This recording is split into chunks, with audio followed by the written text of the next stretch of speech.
श्री राम। नेमिषारण्य की पवित्र धरती पर श्री सूत जी महाराज सौनकादि 88,000 ऋषियों को ये दिव्य कथा सुना रहे हैं। यहां पर सौनक जी ने 6 प्रश्न किए हैं। ध्यान से सुनना। कितने प्रश्न किए हैं? 6 प्रश्न। और इन्हीं 6 प्रश्नों के उत्तर में सूत जी महाराज ने संपूर्ण श्रीमद् भागवत की कथा सौनकादिक ऋषियों को सुनाई है। हमारे ये जितने भी धर्म ग्रंथ हैं ये प्रश्न और उत्तर से प्रारंभ होते हैं। चाहे वो रामचरितमानस हो, चाहे वो श्रीमद् भागवत महापुराण हो, चाहे श्रीमद् देवी भागवत महापुराण हो, चाहे शिव महापुराण हो, ये सब प्रश्न और उत्तर से प्रारंभ होते हैं। किसी संत ने प्रश्न किया, किसी संत ने उसका उत्तर दिया। तो यहां पर सौनक जी ने 6 प्रश्न किए हैं। ध्यान से सुनना। सौनक जी प्रश्न कर रहे हैं, किम श्रेयः शास्त्र सारः का स्वावतारः प्रयोजनम् किम कर्म केवताराश्च धर्मं कं शरणं गतः। सौनक जी पहला प्रश्न कर रहे हैं, महाराज किम श्रेयः, मनुष्य के लिए श्रेयस्कर साधन क्या है? मानव का परम धर्म क्या है? ये पहला प्रश्न। दूसरा प्रश्न, महाराज समस्त शास्त्रों का सार क्या है? धर्म ग्रंथ बहुत हैं, 18 पुराण हैं, 6 शास्त्र हैं, 4 वेद हैं, परंतु ये समस्त पुराणों का, समस्त शास्त्रों का सार क्या है वो आप बताएं। भगवान इस धराधाम पर आते हैं, भगवान अवतार धारण करते हैं, तो भगवान क्यों आते हैं? भगवान के अवतार धारण करने का क्या कारण है? ये तीसरा प्रश्न। किम श्रेयः शास्त्र सारः का स्वावतारः प्रयोजनम।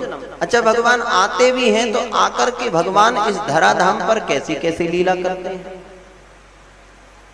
कोई कहे कि भगवान का अवतार दुष्टों का संहार करने के लिए होता है, धर्म की स्थापना के लिए, अधर्म को समाप्त करने के लिए होता है।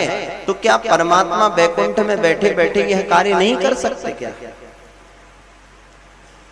क्या जरूरत है अवतार धारण करने की? कोई कहे कि भगवान श्री राम का अवतार रावण के संहार के लिए हुआ, कोई कहे कि कृष्ण भगवान का अवतार कंस जैसे दुष्ट राक्षसों का संहार करने के लिए हुआ। तो भगवान यदि चाहते तो वैकुंठ से ही महाराज इशारा करते और वहीं से संहार कर सकते थे। भगवान को अवतार लेने की क्या आवश्यकता हुई?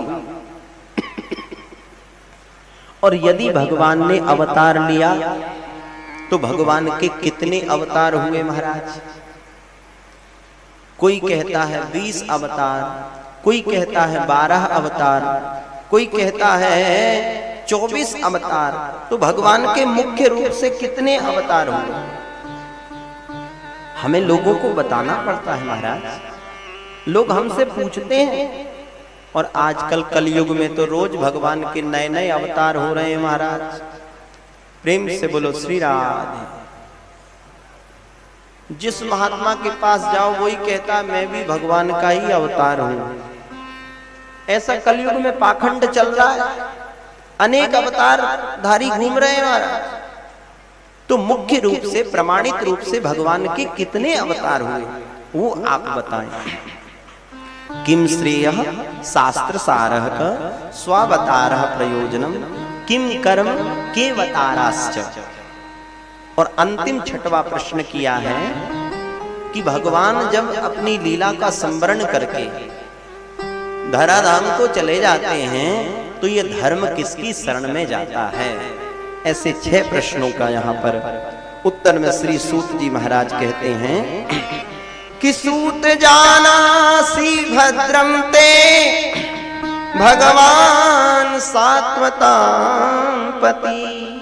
देवक्यां वसुदेवस्य जातो यस्य चिकीर्षया। यहाँ पर सूत जी ने कथा के पूर्व 2 श्लोकों में अपने गुरुदेव का स्मरण किया। सुखदेव जी भगवान का ध्यान किया और सूत जी कहते हैं, ऋषियों, प्राणी मात्र का परम धर्म है भगवान की चरणों में हमारा प्रेम हो जाए। ये जितने भी धर्मानुष्ठान हम करते हैं, जितने भी धार्मिक कार्य करते हैं, इसका एक ही उद्देश्य है। हम यज्ञादि कर्म करते हैं, हवन करते हैं, पूजन करते हैं, पाठ करते हैं, कथा सुनते हैं, इस सब का एक ही फल है कि भगवान के चरण कमलों में हमारा विशुद्ध प्रेम हो जाए। कि सवै पुंसां परो धर्मो यतो भक्तिरदोक्षजे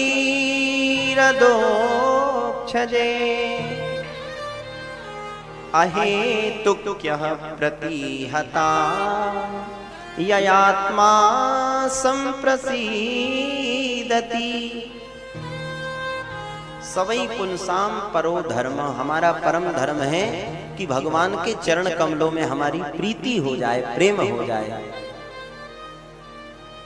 और भगवान की भक्ति भी हो, प्रेम भी हो, तो कैसा हो? बोले अहेतुकी अप्रतिहता।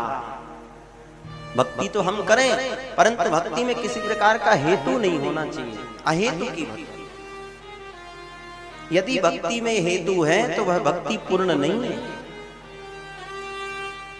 हमें मंदिर इसलिए नहीं जाना चाहिए कि हमारा व्यापार चकाचक चले महाराज। हमें रोज ठाकुर जी की सेवा इसलिए नहीं करनी है कि हमारे बच्चे पढ़ लिख करके अच्छी नौकरी में चले जाएं। हमें भगवान की सेवा इसलिए नहीं करनी है कि हमारे घर में शांति बनी रहे। हमें भगवान की सेवा, भगवान की पूजा तो इसलिए करनी है क्योंकि ये हमारा धर्म है। ऐसा निष्काम प्रेम ठाकुर जी से हो जाए। जैसे आपने देखा होगा, भगवान भुवन भास्कर सूर्य के उदय होते ही कमल क्यों खिल जाता है? क्यों खिलता है कमल? इस क्यों का कोई जवाब नहीं है। चंद्रमा को देख करके चकोर क्यों प्रमुदित होता है, प्रसन्न होता है? इसका भी कोई जवाब नहीं। माँ का अपने पुत्र के प्रति प्रेम क्यों होता है? इसका भी कोई आंसर नहीं, कोई जवाब नहीं। ये स्वाभाविक है, ऐसा होता ही है। इसी प्रकार भगवान के चरण कमलों में हमारी भक्ति स्वाभाविक होना चाहिए। और यदि यह नहीं हुआ तो हमारी कथा सुनना, हमारा पूजन, हमारा व्रत, हमारा उपवास, जितने भी हमारे सत्कर्म हैं, सब व्यर्थ हैं महाराज। उदाहरण से समझिए, जैसे किसी बिटिया का विवाह हुआ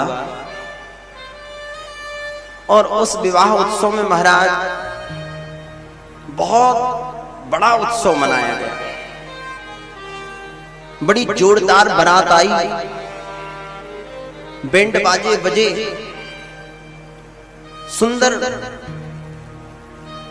डेकोरेशन बनाया गया, पंडाल लगाया गया, बहुत से लोगों को बुलाया गया, फटाके फोड़े गए महाराज। सब कुछ तो हुआ, परंतु जिस कन्या का विवाह हम करने जा रहे हैं, उस कन्या का यदि अपने पति के प्रति प्रेम नहीं हुआ तो सब व्यर्थ है, सब विडंबना मात्र है।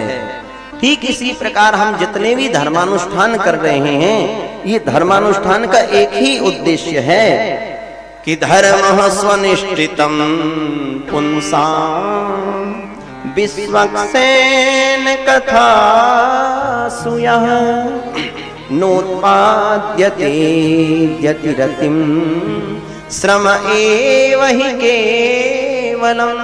ऐसी जब विशुद्ध भक्ति हमारे हृदय में जागृत होगी तो विद्यते हृदय ग्रंथि छिद्यन्ते सर्व संशया क्षीयन्ते चास्य कर्माणि दृष्ट एवात्मनीश्वरे।